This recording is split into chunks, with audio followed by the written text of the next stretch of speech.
Take a look at what I'm wearing, people.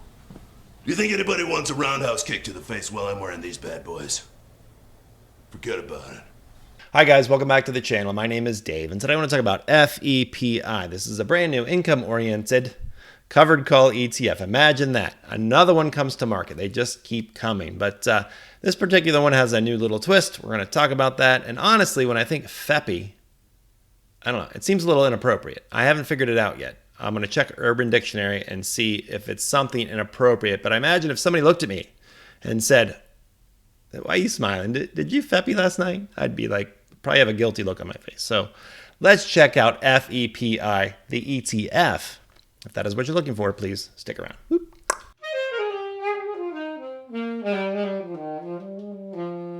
So I did look up FEPI in the Urban Dictionary, but I didn't get anything interesting other than the fractional excretion of phosphate. So we're going to write that off. Ignore what I said completely. But FEPI is the REX, FANG, and Innovation Equity Premium Income ETF. That's quite a mouthful, but that is what it is. And it comes to us from REX shares, which I assume are the same people that started Rex Kwando. I'm Rex, founder of the Rex Kwando self-defense system. After 1 week with me in my dojo, you'll be prepared to defend yourself with the strength of a grizzly. So let's talk FEPI here. We can scroll down and we can see what their FEPI objective is. And it's to own big tech, write covered calls against those positions, and that'll equal high income potential. The key word is potential. Hopefully it performs well. But if we scroll down, we're going to find their holdings. Before we jump into the holdings, though, let's read this little blurb here. The FANG and Innovation Index is equally weighted. So they're going to equal weight this thing out of these 15 stocks. It includes 15 highly liquid stocks focused on building tomorrow's technology today. The index rebalances monthly. So every single month, they're going to rebalance this equal weighted. And then it reconstitutes quarterly. So they have the option of dropping a stock and adding a new one based upon the index. That is driven by the index. And if we scroll down to the bottom down here, we're going to see more information about the index. Down here, the Selective FANG Innovation Index includes 15 highly liquid stocks. They have a core position, the 8 core position here, components, and then 7 top traded names across technology sectors. So 15 altogether, and they're going to sell covered calls against this. But since it's only a month old, we don't have a lot of great information, but we do know that it's based off this index. So let's look up the index. So that's what I did. We can come over here and we can look. Selective FANG Innovation Index, PR. So here we can see the last year. It's been a great year, right? A lot of these large tech stocks have done really well.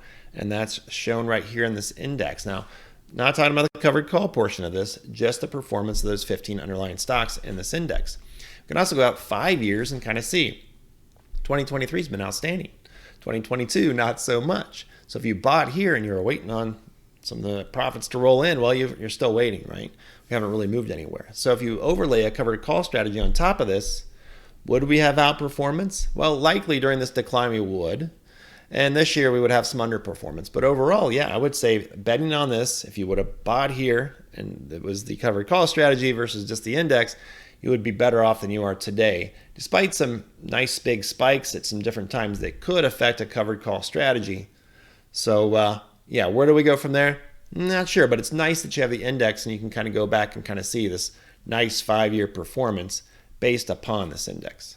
And by the way, along with FEPI, there are several other covered call or income-oriented ETFs that are coming to market right now, and I hope to review as many as possible, and I have plans to build out a complete income ETF type portfolio. I've had that request a few times and it's kind of fun. So I'm going to dig into that. So if you like that kind of idea, please like and subscribe. So now let's jump over and take a closer look at all their different positions. And you can download that directly from here. Again, a pretty simple fun in the sense that they just have 15 tech stocks and then they're going to sell out of the money calls against all 15 of those positions every single month, trying to collect premium and some upside in those stocks as well by doing it out of the money. So download this PDF and you can see what they currently have. First of all, from the stock perspective, you can see the net value of everything that they own over here. It's a brand new fund. These are relatively small right now. The NAV is going to grow. This thing is probably going to be, I imagine, pretty popular fund. They're spinning off lots of income. People get very excited. So I think you'll see some rapid growth out of this initially. But CRM is right at the top. Had really good earnings, up about 17% in the last couple of weeks, I think. You see the weight of that at the right at the top since rebalancing. then Microsoft and Apple, and all the way down at the bottom, NVIDIA, Intel, and Netflix. So you can see what's outperformed since they rebalanced, with CRM being right at the top. Now that's great from the stock perspective, but when we sell calls against this, it can cap the upside, and it certainly would with CRM. So let's take a look at the calls that they currently have and figure out what's going on. So in this case, all 15 positions, and you can see where they currently stand. So again, when you sell a call option, the objective here is if you have stock XYZ at 50, you sell a $55 call, best thing that could happen is it expires right at 55, right? That's what we really want to have happen, because then we get all $5 of the stock going up in value, and the calls themselves expire worthless, so you get the gain in that as well. That's the perfect situation. But anytime you're selling a call option, like we are doing here against all these 15 positions, if the stock trends sideways or goes down a little bit, you keep that premium, so you're outperforming what would be happening if you just own the stock as well. So a lot of people like this idea, and I do this myself, so I feel comfortable with this idea. Do you? You have to make sure it's right for you. So right at the top we see Google, and it says minus 1334, $1,334. That's the price that it would cost to close this. So when they first opened this and they sold this Google call 140 strike price, maybe it was $8,000. Now it's worth $1,334. So they received $8,000. I'm just making that number up. Now if they wanted to close it with 2 weeks till 12/15, still to go, it would cost them $1,334. So they would have kept all that premium, right? The difference between $8,000 and $1,334.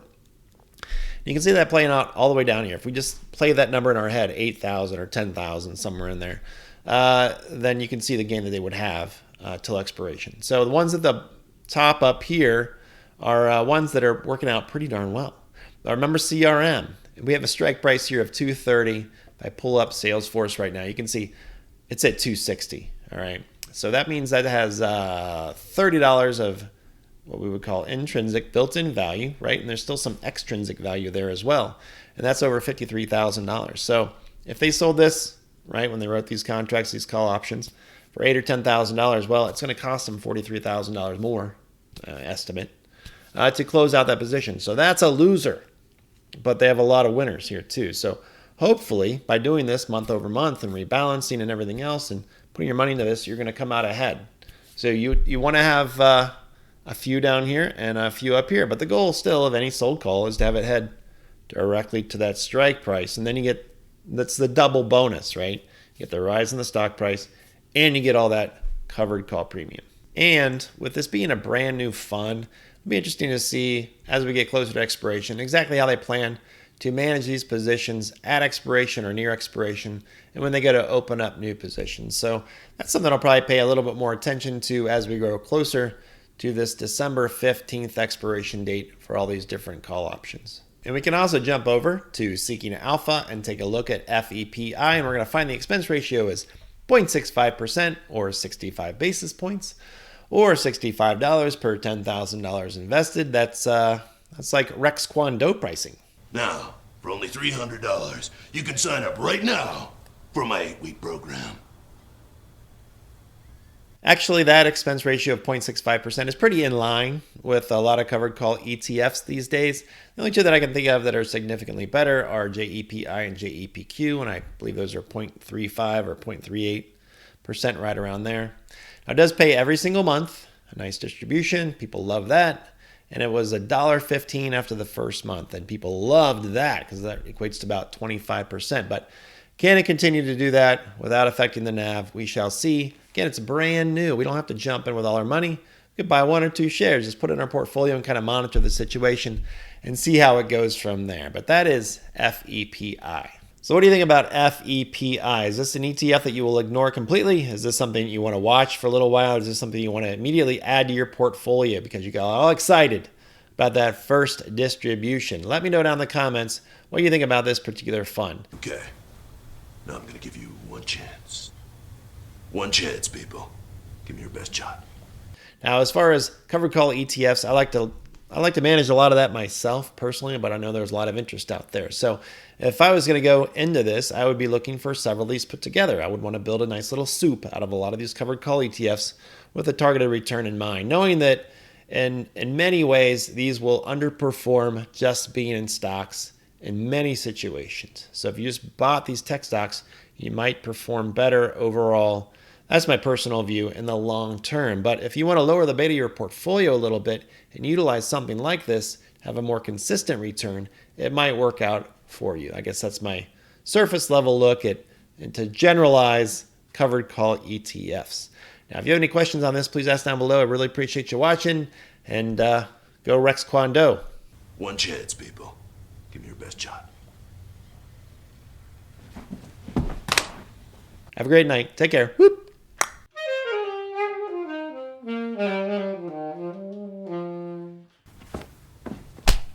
Okay.